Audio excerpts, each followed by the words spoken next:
আজ আমি ছেলের জন্য স্প্রিং রোল বানাচ্ছি। এই যে আমি এখানে সুজির স্প্রিং রোল বানাচ্ছি। তার জন্য সুজিটাকে আমি গাজর দিয়ে ক্যাপসিকাম যেভাবে ঝাল সুজি বানাই সেভাবে করে নিয়েছি। আর এই যে লেচিগুলো এখানে এক এক করে বেরিয়ে নিয়েছি।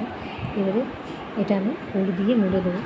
আমি একটা দেখুন দুটো আমি করেছি, একটা আমি করে দেখাচ্ছি। এর মধ্যে পুরটা দেবো।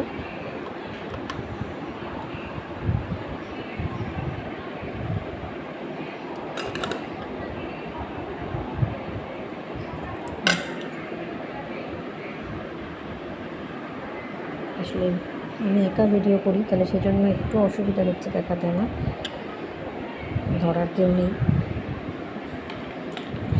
এটাকে আমি এবারে এক পাশ থেকে এভাবে ফোল্ড করব। এটা আমি ঘরোয়া করছি, সেজন্য ঘরোয়ার মতো করছি। এই পাশটা পুরো জল দিয়ে দেবো। জল দিয়ে এইখানটা এইভাবে ঠিক মুড়ে দেবো। আর এটাই ময়দা দিয়ে বেলে নিয়েছি যাতে খুব সুন্দর বেলাটা যায়, নাহলে তেল দিয়ে বেললে খুব হালকা হয়ে যায়, সরে সরে চলে যায়।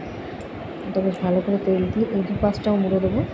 তারপরে এটাকে আমি এই ঠিক এইভাবে দুদিকটা পুরো চেপে দেবো।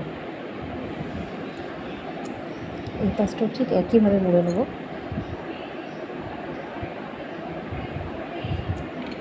এখানে জল নিয়েছি মগে, আমি ঠিক এইভাবে এটাও মুড়ে দেবো। ঠিক এইভাবে দেখুন, এখানে আমার 3টে স্প্রিং রোল তৈরি হয়ে গেলো। এভাবে আমি সমস্ত স্প্রিং রোলগুলো এক এক করে তৈরি করে দিচ্ছি। আমি এখানে এক এক করে সমস্ত এই যে রোলগুলো বানিয়ে নিয়েছি। এটা ঘরোয়া পদ্ধতি করেছি, তাই আমি এইভাবে করলাম। এবার এগুলো একটা করে ভেজে নেবো চলুন। আরে আমার এই পুরটা বেঁচে গেছে, এটা শুধুও খেয়ে নেওয়া যাবে, কারণ যেহেতু এটা তো সেই ঝাল সুজির মতনই, তাই এটা ঘরেই খেয়ে নেওয়া যাবে। চলুন এবার এগুলো একটু ভেজে নিই। এখানে কড়াই আমি তেলটা গরম করে দিয়েছি। এবারে আমি এক একটা করে রোলগুলো সব ভেজে নেবো।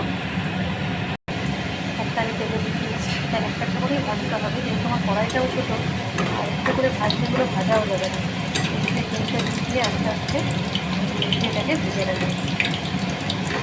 ভালো করে না ভাজলে ভেতরটাও কাঁচা হয়ে যাবে। আস্তে আস্তে আস্তে করে ভেজে নেবে। তেলটা কিন্তু এটা খুব গরম করে তারপরে দিতে হবে, তাহলে কিন্তু পুরো কড়াই লেগে যাবে। যখন এক পিঠটা আমার হয়ে গেছে, আর একটা আমি ভেজে নেবো। তারপরে আমি তুলে দেবো ওটাকে। গ্যাসটা একটু লো ফ্লেমে করবো, আর মিডিয়াম ফ্লেমে করে দেবো। এখানে একটা আমি ভেজে নিয়েছি, আর এখানে আর একটা ভাজা হচ্ছে, এটা করে নামিয়ে দেবো। এক এক করে আমি সবগুলোকেই ভেজে নিচ্ছি। আর এই সুজির স্প্রিং রোল বানানো ভীষণ সোজা, ঘরোয়া পদ্ধতি। এরকম আপনারা সবাইকে বাড়িতে ছোটো ছোটো ছেলে মেয়ে বাবা নিজেরাও খেতে পারেন। এটা কিন্তু খুব সুস্বাদু হয় আর খুব হেলদিও জিনিসটা। এই যে আমি এখানে আরেকটা দিয়েছি, এটাও আমার ভাজা হচ্ছে।